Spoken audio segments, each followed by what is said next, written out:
The scent of polished wood and fresh linen filled the grand estate as I stepped inside, clutching my small backpack. The sheer luxury of the place made me hesitate, a world so different from mine. Marble floors gleamed under chandeliers, and large glass windows overlooked an infinity pool that stretched into the horizon. I wasn't sure I belonged here, but I needed this job. Desperately. "You're the new cleaner?" A deep voice called out from across the room. I turned quickly. A tall man in a tailored black shirt and silver cufflinks stood by the spiral staircase. His presence dominated the space, not just because of his wealth, but the quiet authority in his stance. "Yes, sir. I'm Liam," I replied, keeping my tone professional. His piercing blue eyes studied me, his expression unreadable. "Call me Daniel," he said, stepping closer. "I expect thorough work. No shortcuts." There was something about the way he spoke, controlled, deliberate, as if every word held weight. I nodded. "Understood, Sir Daniel." My tasks were clear. Keep the mansion spotless, maintain discretion, and avoid lingering where I wasn't needed. Simple enough. Yet, as the days passed, I noticed Daniel's presence more than I should. He was always there, watching, assessing. At first, I chalked it up to him being a perfectionist, a man used to control. But then came the small, unexpected moments. One afternoon, as I wiped down the grand piano in the sunlit lounge, I felt eyes on me. Looking up, I found Daniel standing by the window, sipping a glass of whiskey. "You work hard," he remarked. I straightened, unsure if it was a compliment or a simple observation. "I try." His lips curled into the faintest smirk. "Hard work is rare these days." I like that. A compliment. Genuine? Perhaps. But there was an underlying tone I couldn't quite place. Days turned into weeks, and his presence became more than a coincidence. He would find reasons to be in the same room, striking up casual conversations. His questions went beyond work, asking about my background, my aspirations. His interest felt personal. One evening, after I finished in the study, he lingered in the doorway.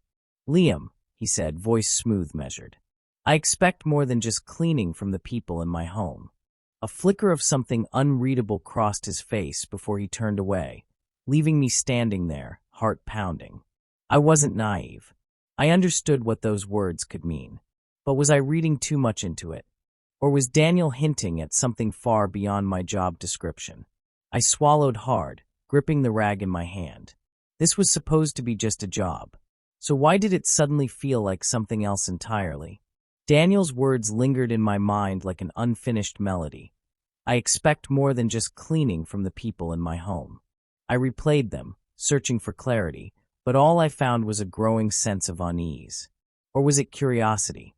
Over the next few days, he became more deliberate in his presence, appearing in the kitchen as I wiped down counters, in the study while I dusted bookshelves. It was always the same, his gaze, steady and unreadable, tracking my movements with a quiet intensity. Then came the first real shift. "You've been working late," he remarked one evening, leaning against the kitchen doorway. His sleeves were rolled up, revealing toned forearms, a gold watch glinting under the warm light. I set down the spray bottle, trying to finish everything before heading out. He glanced at the clock. "It's past 8.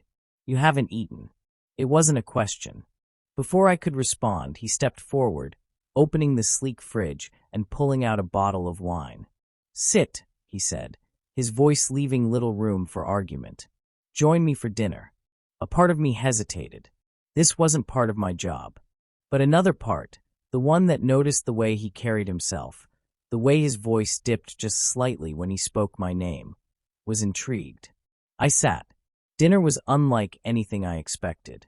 He wasn't just a businessman, he was charming, intelligent, and, when he let his guard down, almost disarmingly warm. He asked about my life before this job, my ambitions, my childhood. And for the first time, I saw something beyond the powerful, controlled man, someone who, despite his wealth, seemed lonely. "It must be strange," I said, swirling my glass of wine, "living in this massive house with no one around." His lips twitched, not quite a smile. "Sometimes. He paused, eyes locked on mine. But I prefer selective company. A slow, deliberate answer. I swallowed, suddenly aware of the tension between us. It wasn't in the words. It was in the silences, in the way his gaze lingered just a fraction too long. Then he reached across the table, his fingers barely grazing mine as he took my empty plate.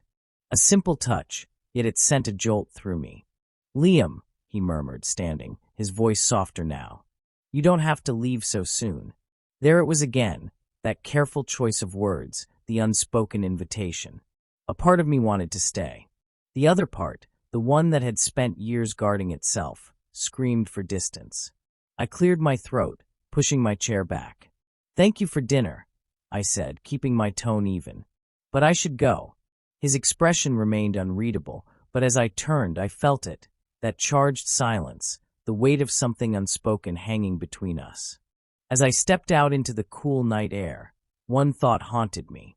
Had I just walked away from a moment I'd regret? I told myself that night was a one-time thing, that I was overthinking, that Daniel was just being polite. But I knew better. His presence was different now, more intentional. The way he looked at me had shifted, his glances no longer subtle, his words carefully chosen. And worst of all, I found myself drawn to it. I had worked in other homes before. I had seen how wealth could make people feel entitled. But Daniel, he wasn't like the others. He wasn't reckless with his power. He was patient, calculated, and he knew exactly what he was doing. One evening, as I finished tidying the lounge, I turned to find him watching me from the bar. A glass of whiskey rested in his hand, the amber liquid catching the glow of the fireplace. "You work too hard," he said, voice low. "You never stop." I swallowed, wiping my hands on the cloth. "That's what I'm paid to do." He smirked, taking a slow sip. "Is that all you want? A paycheck?" The air between us thickened. I knew what he was implying, but I wasn't going to make this easy for him. "That's all I was hired for," I said carefully. He set his glass down and walked toward me, each step deliberate. I stood my ground, even as my pulse quickened. "You're careful with your words," he murmured. "That's good. A test." He was testing me. "You're my employer," I said, forcing control into my voice. "There are lines." His gaze locked onto mine. "Lines exist to be crossed." A breath hitched in my throat. The space between us had shrunk to mere inches. I could smell his cologne, the faint trace of whiskey on his breath. Everything about this was dangerous, yet I didn't move. Then his hand lifted, not to touch me, but to brush a stray piece of linen off my shoulder. It was a whisper of a touch, barely there, but it sent a shock through my spine. "You can walk away right now," he said, voice softer now. "No consequences. No hard feelings." I hated how much I hesitated. I should have left. I should have turned and walked out the door. But I didn't. Instead, I looked at him, really looked at him. The unreadable mask had slipped, if only for a second. There was something in his expression, something raw, something almost vulnerable. I didn't know what was worse, the fact that I saw it or the fact that it made me want to stay.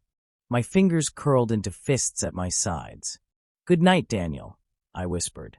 And this time, when I left, I didn't look back. I told myself I was in control, that I could keep my distance, do my job, and ignore the pull between us. But Daniel wasn't the kind of man you ignored. The next night, I found an envelope on my bedside table in the small guest quarters. My name was written in precise, elegant strokes. Inside was a note. "Meet me in the study. Tonight." My pulse quickened. I shouldn't go. I knew that. But my hands betrayed me, folding the note carefully as I exhaled a shaky breath. I went. The study was dimly lit, the scent of leather and aged books thick in the air.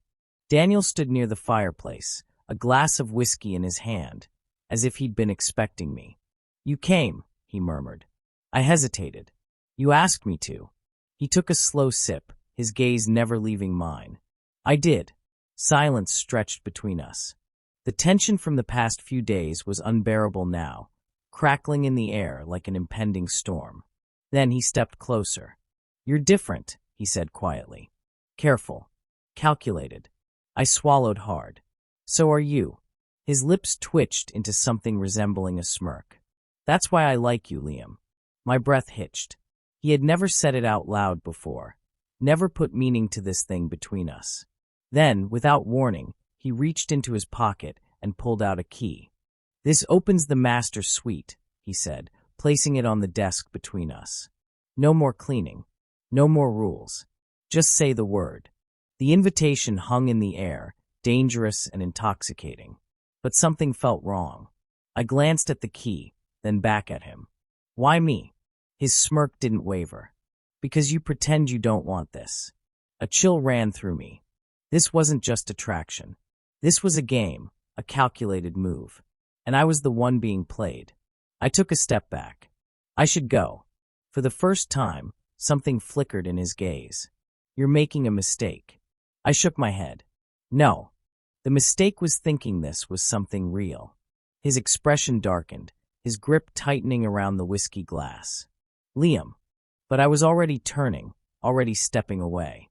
As I reached the door, I glanced back once, just long enough to see the mask slip, just long enough to see the cold, calculating look settle over his face. And in that moment, I knew. This wasn't over. Not by a long shot.